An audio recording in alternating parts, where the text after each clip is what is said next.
Still on track for the best, most widespread rain event that we've seen in a couple months across the state of Texas and the Brazos Valley included in that. We're still expecting 1 to 2 inches widespread before this event is done, with the potential for us to collect more, especially regarding what we could see on Saturday afternoon.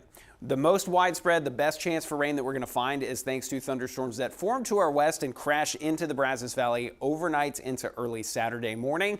And then the question is, do we kind of reload the atmosphere while this low pressure is still swinging overhead and get another round of thunderstorms Saturday afternoon into the evening? Which, by the way, assuming we do, that is very likely going to affect that southeastern Louisiana forecast. But most of the highest coverage, highest chance for rain is Friday night. Not the highest chance for severe weather, though it is possible. And what we're looking at with that line of thunderstorms that rolls through, for most of us, heavy rain and the potential for some quicker runoff, even more than usual, because of our dry, hard ground that is generated whenever you have a drought.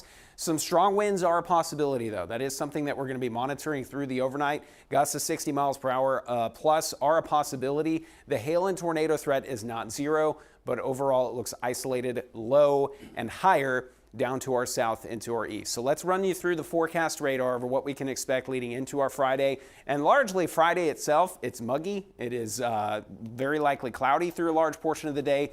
We watch for a quick round of thunderstorms into the afternoon. Now we look at about midnight or so, Friday night headed into Saturday morning. There's the expected line of thunderstorms. It moves through pretty quickly over the course of about 3 or 4 hours from one end of the Brazos Valley to the other, but it is going to make an impact, especially in terms of some rain, and the potential for some strong wind is going to be there as well. Then we get closer to sunrise into Saturday, and it looks relatively quiet. So a lot of Saturday morning plans, I think they're going to go off without a hitch. In fact, you might even find some sunshine.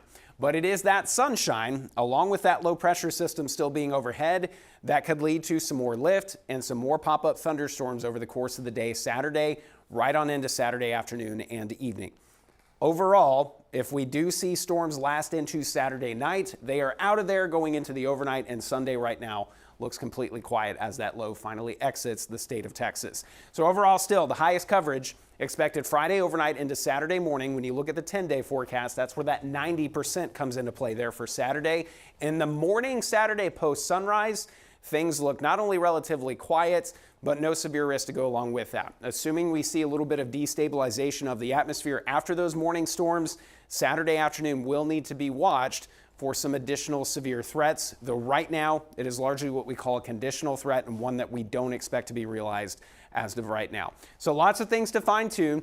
Really, it's 3 chances for some thunderstorms over the next several days that we'll continue to monitor for you. A very brief north wind comes in ahead of the next bigger front, middle part of next week, cooling us down big time.